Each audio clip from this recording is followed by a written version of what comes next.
Chapter 4. As the phone rang, Adelmo's ears perked up and he quickly made his way towards it. With a professional tone, he answered, "Madison's Knowledge. How may I assist you today?" Little did he know that a mischievous surprise awaited him on the other end of the line. On the other side of the conversation, Nick couldn't help but chuckle mischievously.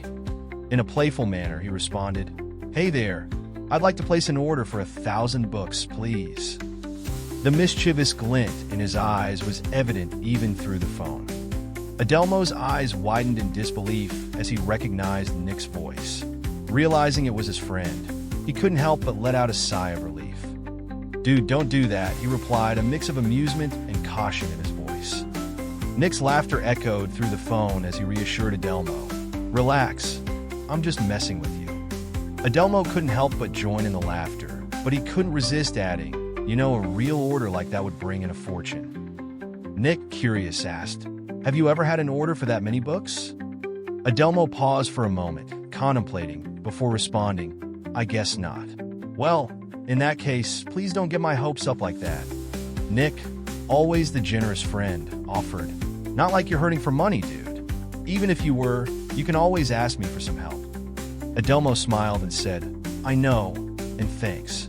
I just have something else a little more important on my mind at the moment."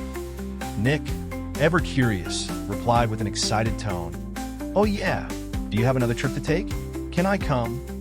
Adelmo's face contorted with worry as he tried to explain the situation to Nick. "Dude, calm down," he pleaded, hoping to ease his friend's anxiety. "It's nothing like that. Lana's sick." Nick's eyebrows shot up in surprise, his concern evident in his voice. "Dude, did you knock her up?" he asked half-jokingly. Adelmo's eyes widened in shock at the suggestion. "What? No, at least not that I know of," he quickly clarified. "She asked me to move in with her, and I turned around and proposed to her." Nick couldn't help but tease his friend, a mischievous grin playing on his lips. "Oh gee man, you made her sick with all that mushy stuff," he quipped. Adelmo's face grew serious as he tried to convey the gravity of the situation. "Man, I'm trying to be serious here. I'm worried about her," he confessed. "She claimed it was from the excitement of me proposing to her, but I am not convinced. I've never heard of that happening before." Nick leaned back, adopting a more reassuring tone. "Well, first things first, you worry too much," he reassured his friend. "I am sure she will be fine. As for what she said, she might be right. Just because I haven't heard of it doesn't mean it hasn't happened." Adelmo nodded, realizing the truth in Nick's words. "I guess you've got a point there," he admitted gratefully. "Thanks for calming me down." As if on cue, Lana emerged from the back room, interrupting their conversation. Adelmo quickly spoke up, addressing Nick. "Hey Nick, can I call you back?" he asked, his attention now fully focused on Lana's well-being. Nick responded enthusiastically, "Absolutely. And if you plan any trips, be sure to give me a heads up because I definitely want to join you, all right?" Adelmo chuckled before replying, "Yeah, sure thing. I'll catch up with you later." With that, they bid farewell and hung up the phone, each going about their day with a smile on their face. Glancing at the clock, Adelmo realized it was well past lunchtime. He couldn't help but wonder where the time had flown by.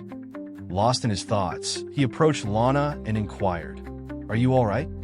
Lana, looking a bit dazed, responded, "I think so. How long was I out for? It felt like an eternity." Adelmo tried to reassure her, "I'm not entirely sure. Maybe a couple of hours."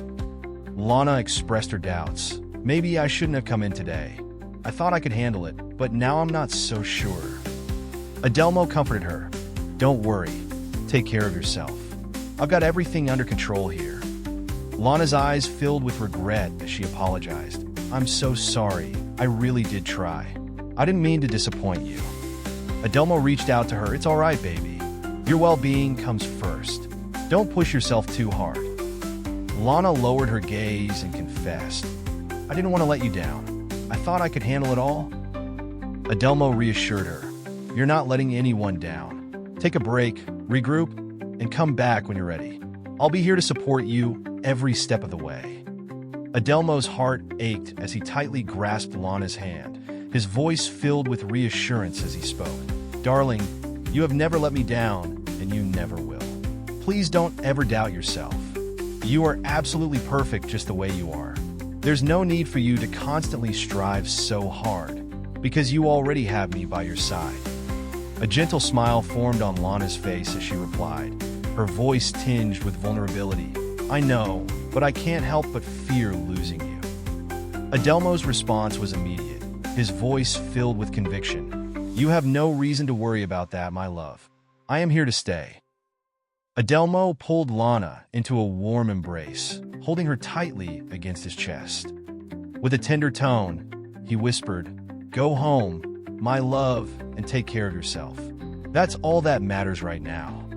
Lana's gratitude was evident in her voice as she replied, Okay, thank you for understanding.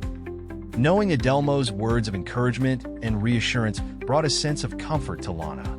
She knew that she had someone by her side who truly cared for her well-being. As she left to take care of herself, she felt a sense of relief knowing that Adelmo was there to support her. Their bond grew stronger through moments of vulnerability and understanding, showing the depth of their connection and love for each other. As Lana bids farewell to Adelmo, she embraces him briefly before making her way out of the store. The cool evening air greets her as she steps outside, the streetlights casting a warm glow on the sidewalk. She looks forward to returning to her cozy home, where her comfortable bed awaits her. Adelmo, on the other hand, remains behind to attend to the remaining tasks that need to be completed before closing up shop for the night.